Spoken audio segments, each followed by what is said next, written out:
जुन्या वहीचं एक एक पान गळावं आणि त्या पानाला चिटकून ठेवण्याचा आपला तो वेडा अट्टहास. ऐकायला एवढी सोपी वाटणारी गोष्ट खरंच एवढी सोपी असते का हो? त्या वहीप्रमाणेच झालंय काहीसं. पानं गळावीत तशी माणसं हरवतायत आयुष्यातून. एकेकाळी फार घट्ट असणाऱ्या आम्ही मैत्रिणी आज फोन करायचा म्हटलं तरी थोडा विचार करावा लागतो. का कुणास ठाऊक लोक प्रेमाबद्दल एवढी बोलतात. हरवत चाललेली मैत्रीपणा माणसाला आतून पोकळ बनवते.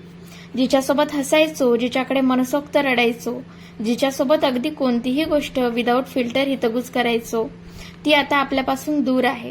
आता पूर्वीसारख्या गोष्टी रंगत नाहीत. छे हो, बोलणंच होत नाही. हां, सोशल मीडियाद्वारे थोडे अपडेट्स मिळतात हे मात्र खरं.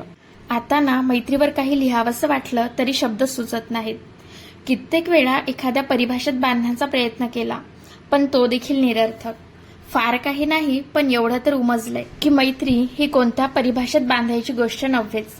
तो फक्त जगण्याचा विषय, आयुष्याच्या प्रत्येक पैलूवर नव्याने उमलण्याचा विषय, घडवण्याचा विषय. तुम्हाला काय वाटतं, मैत्री म्हणजे तुमच्या अनुसार काय?